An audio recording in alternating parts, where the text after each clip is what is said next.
Okay, so hi, hello, and welcome. I'm Ms. Falls, Stacey Falls, and this is fourth period AP Environmental Science. So I'm glad to have you here. So this is my 16th year at Santa Cruz High, and about 4 or 5 years into my tenure here, somebody said to me, "Hey, Stacey, why don't we have an AP Environmental Science class, and why don't you teach it?" And I was like, "That's a great idea."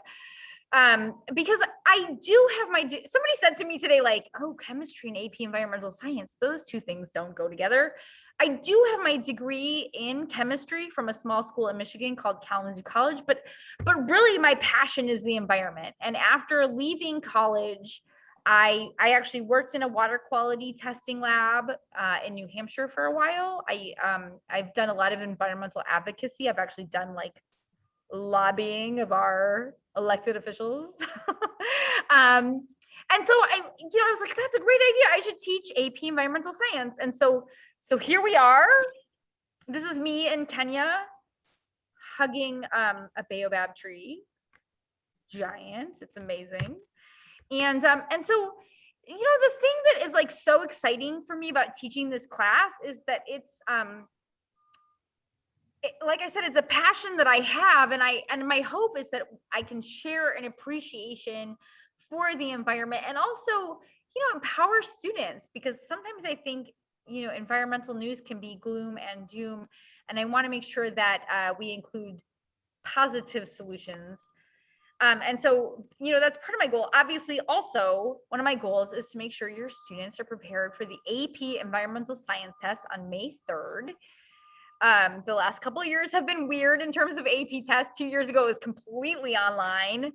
And then this past year was like you had hybrid options. So I'm sure we'll get more information as we get closer to May 3rd. And I will keep in touch with your students even after our semester ends to make sure that they're prepared for that test. The class is designed to be the equivalent of a first-year environmental science course in college, and we'll talk more in just a minute about what that might mean. And so, but do know that your students, besides taking the AP test, have the chance of getting, they could score really well on the AP test and then get college credits that way. But there's also, for the last 5 years, I have partnered with San Jose State University so that students can actually get San Jose State University credits. So that's kind of cool too. And I'll keep you and your students apprised of that. I'm sure it will be happening again this year. So let's take a second to talk about environmental science in college, because when I got my degree in chemistry from Kalamazoo College, there weren't a lot of environmental science options. Now, I imagine in 2021, things are a little bit different, that environmental science is more widespread, but in some cases, it might just be like at my school, environmental science was a class that non-majors took just to get a science credit. And in some schools, like, you have to major in environmental science to take environmental science classes, or they might be like upper division classes. And in some cases, like, environmental science is actually like a geology class, and you're specifically talking about soil hydrology, or in some cases environmental studies is like a poli-sci class, and students are actually studying the politics around environmental policy. And so I teach AP chemistry too, and my experience with AP chemistry is like it's very formulaic. Freshman chemistry in college is always the same, and I can't say the same thing about environmental science. Nonetheless, I try to teach it as much as possible like sort of an introductory freshman level environmental science course that really runs the gamut in terms of the different kinds of topics that are covered. And so here are some of the topics we'll be covering. Right now, we're just talking about fundamentals of environmental science and the tragedy of the commons, but we'll talk about population dynamics and biodiversity, and the kinds of pollutants and toxins that we put out into the world and how that relates to our agricultural systems, and what kinds of pollutants we're putting in water toxins and water shortages. We'll talk about energy policy and global climate change. So it's a pretty comprehensive class, and it's fairly fast-paced.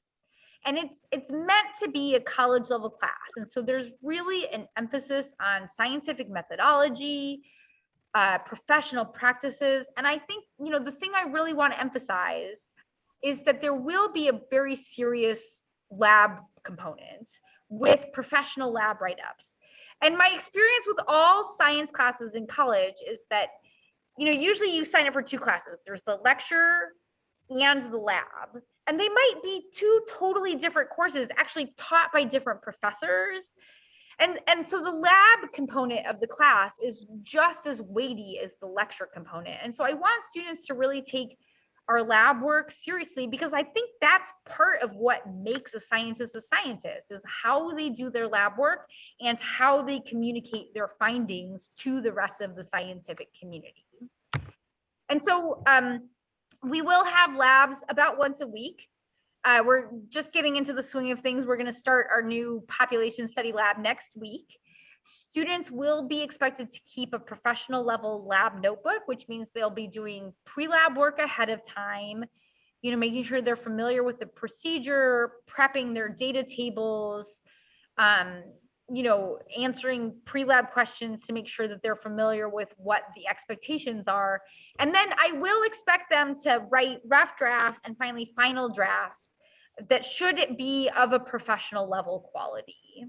And this was the expectation that I had when I was a science student in college. And so this is the expectation that I will have for your students as well. So I have some resources that I want to share with you.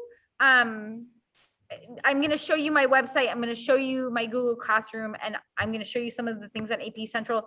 A test prep book is a good idea, though not required. But I do think, the thing that's nice about a test prep book is that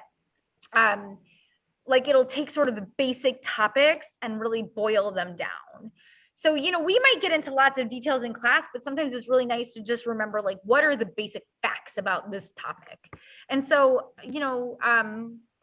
I like Princeton Review, but Kaplan is good, or Fast Track 205, that's good too. And, so those are some options for you. So let me go ahead and show you a couple other things. I've got my website.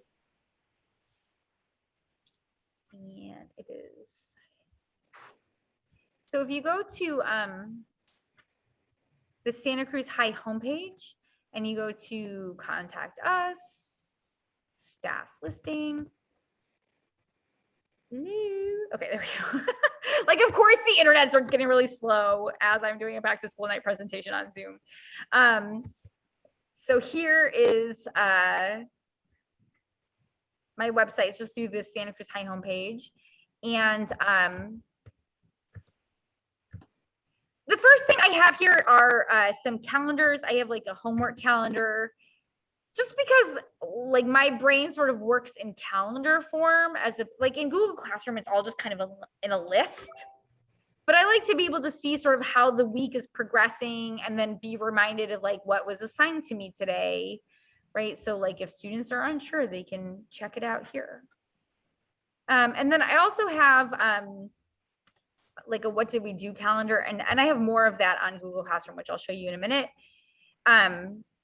But I have a bunch of links here as well. And so one of the links I want to share with you is actually, it's one of the resources that was on that slide is AP Central. So what's pretty cool is that the College Board has actually released all of the tests since 2002 or something like that.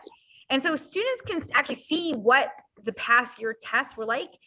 So it's through AP Central, and a lot of your students have already signed up for AP Central, but it gives details on what the exam is like, the date of the exam, the format of the exam, calculator policy is, and then look, there's actually past year tests.